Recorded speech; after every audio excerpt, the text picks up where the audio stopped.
Ma'am hi ma'am. Hello. So చాలా రోజుల తర్వాత మీరు అండ్ శ్రీకాంత్ గారి కాంబినేషన్ లో మిస్టర్ మిడిల్ క్లాస్ అయితే వస్తుంది. So first of all congratulations, teaser అయితే అదిరిపోయింది. సో ఏం చెప్తారు మిస్టర్ మిడిల్ క్లాస్ గురించి? మిస్టర్ మిడిల్ క్లాస్ అంటే మిడిల్ క్లాస్ అందరూ కనెక్ట్ అయ్యేలాగా ఒక పేరులోనే తెలుస్తుంది.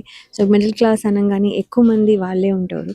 సో మిడిల్ క్లాస్ అనగానే అక్కడ హ్యాపీనెస్ అవనిండి, సెలబ్రేషన్ అవనిండి, సాడ్నెస్ అవనిండి, కష్టాలు అవనిండి, లేకపోతే కష్టాల తర్వాత వచ్చే సెలబ్రేషన్ ఆర్ కష్టపడి సాధించడం అనేది అన్నిట్లోనూ మిడిల్ క్లాసే మనకి అంటే ఎక్కువ కనెక్ట్ అవుతాం. మన స్టోరీస్ కానివ్వండి, మన లైఫ్ స్టైల్లో కానివ్వండి, ఎక్కువ అవే నడుస్తూ ఉంటాయి. సో అందుకని మనం డైలీ లైఫ్లో కూడా చూస్తే అవే ఎక్కువ కనిపిస్తూ ఉంటాయి. సో అందుకని కనెక్టివిటీ ఎక్కువ ఉంటుంది.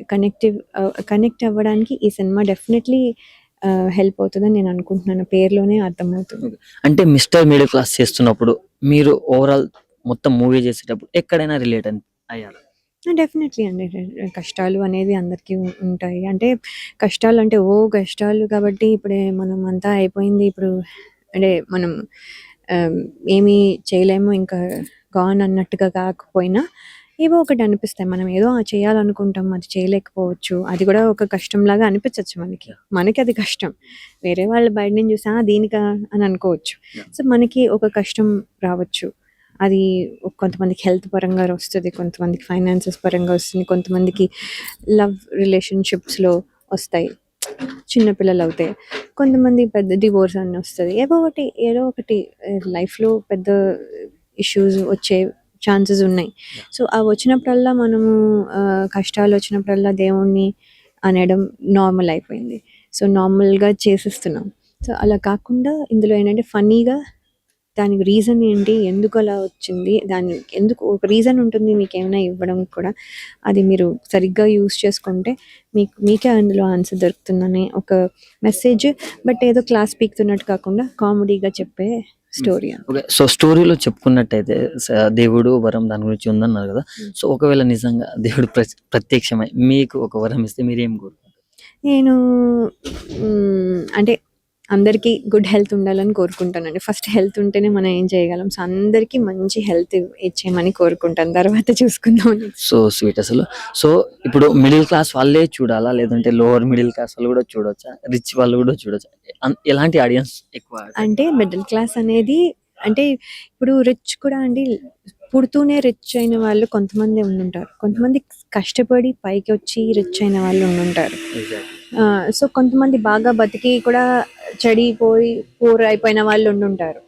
సో రకరకాల వాళ్ళు ఉండుంటారు. సో అలా అని రిచ్ అని కానీ పూర్ అని కానీ, ఇప్పుడు రిచ్ కాబట్టి వాళ్ళకి కష్టాలు తెలియవు అని ఏం కాదు. రిచ్ లెవెల్లో వాళ్ళ కష్టాలు వాళ్ళకు ఉండొచ్చు. సో అందుకని నేనేమంటానంటే అందరూ చూడవలసిన సినిమా, అందరూ రిలేట్ అవ్వగలరు. వాళ్ళ లెవెల్లో వాళ్ళకి ఉంటాయి కదా ప్రాబ్లమ్స్.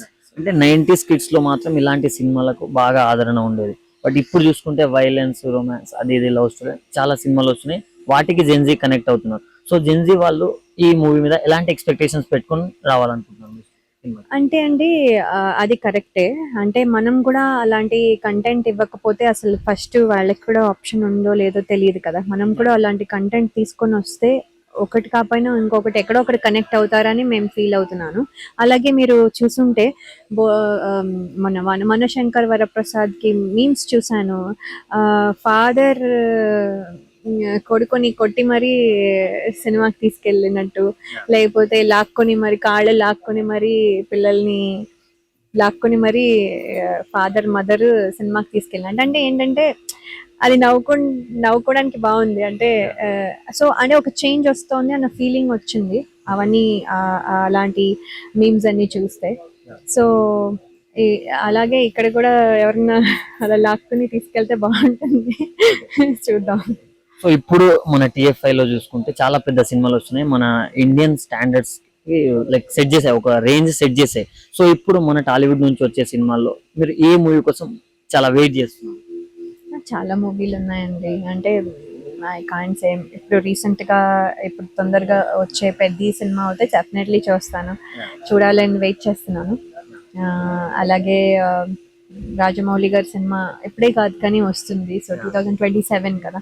సో అప్పుడు తర్వాత ఇంకా చాలా మంది రకరకాల మూవీస్ చేస్తున్నారు. సో ఇవన్నీ మన కి తెలుగు ఆ, అంటే సినిమాకి ప్రౌడ్ మూమెంట్స్ ఇవన్నీ.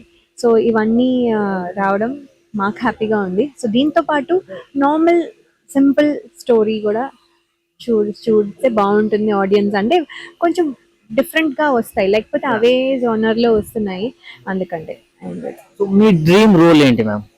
మీరు ఇప్పటి వరకు చేయలేకపోయాని అనుకున్న రోల్? నా డ్రీమ్ రోల్ ఒకతే డాన్సర్ గా చేయాలని ఉంది. ఇప్పుడు డాన్సర్ గా అంటే ఒక మెయిన్ లీడ్ లో డాన్సర్ గా చేయడం అనేది మెయిన్ లీడ్ కష్టం కాబట్టి, సో అట్లీస్ట్ ఒక యంగర్ జనరేషన్ కి ఇన్ఫ్లుయెన్స్ అయ్యే ఒక డాన్స్ టీచర్ గా కానీ, ఇలా ఏమైనా ఒక పోనీ డాన్స్ కాకపోయినా టీచర్ అయినా, అది మ్యూజిక్ అవ్వచ్చు, అది అంటే ఒక యంగర్ జనరేషన్ ఇన్ఫ్లుయెన్స్ చేసే ఒక మంచి టీచర్గా అయినా I want to see my self.